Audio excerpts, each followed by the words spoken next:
Welcome back. I know it's been quite an emotional morning, so let's stay in that lane right now and hit you right in the feels. We are spotlighting movements, a powerful, a heart-driven dance showcase that's got a lot wrapped into it. This production supports the amazing Tom Rowe Haven, a sanctuary that rescues and rehabilitates abused and neglected horses.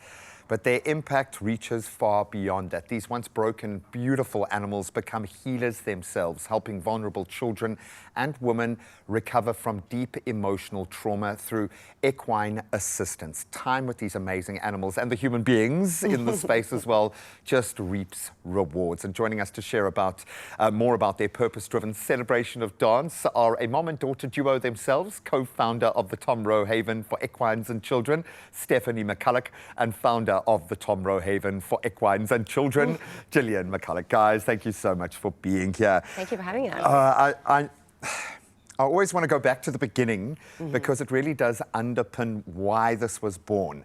So maybe we can go back to that dark time when this narrative first came about so that people can understand what Tom Rowe is all about. Yes, I think in 2006, you know, if your life is always perfect for a certain period of time, nothing happens. And in 2006, as a family, we were bombarded with tragedies and difficulties, including the death of my nephew in Afghanistan, who was a Cape Town boy, and 2 weeks before his 22nd birthday, he was killed in the Helmand province. Oh. Then my mom died, we were hijacked, we had a home invasion, vehicle stolen, lost my job, and it was just one thing after another.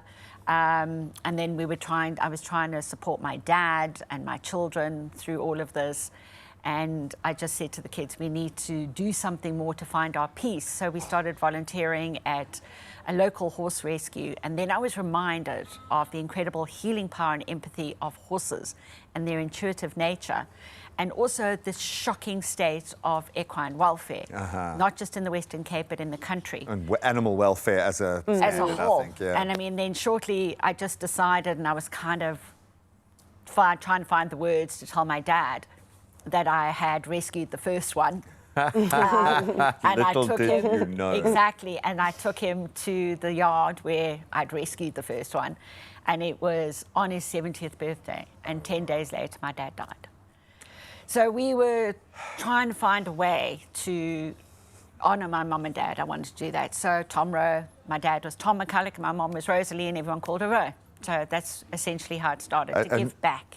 And essentially, when there's nothing else to do, that's what you can do, is just shift the focus away from yourself onto someone else or something else. And it's difficult to not personify horses, I would imagine, in your space because they give so much. Did you envision yourself doing this in your heart of hearts? Really? Yeah, absolutely. Since I was a little girl, I've been wanting to give back. I mean, that's just, I think I was honestly put on this earth. I wonder why, yeah. Yeah, to give back. And it's just, there's nothing better. You know, I feel blessed. I'm able to do this work.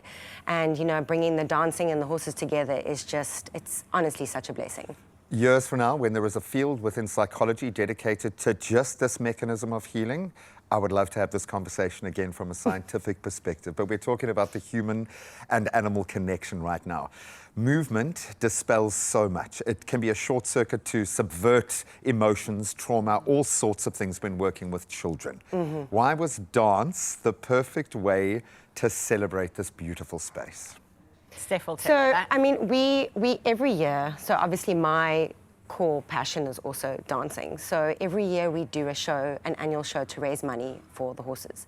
But in that, part of our program at the horses, we help underprivileged children. And with those children, I teach them dancing as well. So we bring in them now on board for this show called Movements, which is Dancers and Horses Unite for the Greater Good. So we want to bring both dance and horses together so we can create this amazing production. And movement is joy. Dance is joy. I'm very closely connected to the dance world, being terrible at dancing and no musicality, and I get it. Even I understand it. You must have a handbook on trauma. on understanding the Yeah. South African narrative, because that's often in TV land where we have to start is what level of trauma, that's our gateway, and then we go. What insights have you picked up within the space that you work? Why do you think what you do is so powerful? So I think what people forget and what they miss, and especially the authorities who have the power to potentially change things, and even just normal people, is the correlation, which has been very well scientifically researched, between animal abuse and human abuse, the continuation of abuse towards same children. point, yeah. It's the same. It starts with animals.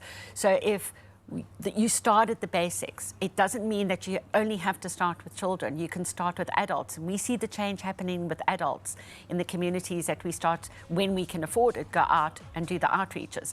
If you can awaken empathy and compassion and make them understand these animals have feelings, that violence and aggression is not the answer, that you can reach your goal the same switch another in the way. brain, yeah, completely. And you see, we have seen the light. I mean, we've taken stallions that are going crazy in the communities and the owners going mad and getting rough, and we've just gently showed them how to work with them. I mean, we had an outreach last Saturday in an area where no one's been, and we were asked to come, we did it. And one particular incident was this little foal. Owner was perfect, owner was great, but didn't know, and started shouting and running and screaming, trying to get hold of this little foal. And we asked him to stop. And this little foal, they do this kind of mouthing thing. And he was mouthing, and I just went up to him. And he came and put his head on my chest, and it was just relaxed and perfect. Healed, yeah. And then the owner understood you don't need to kind of enforce. It's an education. Well, it's showing what true strength is. Stay the hand is true strength. 100%. Embrace, hold a mirror up, maybe face that trauma, but in the right place. Oh, thank you so much for offering us so many gateways to healing. I absolutely love this modality because it touches everybody, and we love our animals on the show, and especially horses, which give us so much. Let's feed back into that beautiful relationship. Thursday, the 30th of October at the Musk Theatre. The Tom Rowe Haven need the funding to continue the amazing work they do. But I think maybe they also need the moment so that they can see and understand how much they are appreciated in what they do, the efficacy, the impact, and they do it every day, not just once a year. So go and dance your little socks off. In fact, a little bit later, we will do exactly that and introduce you to the real stars of the show.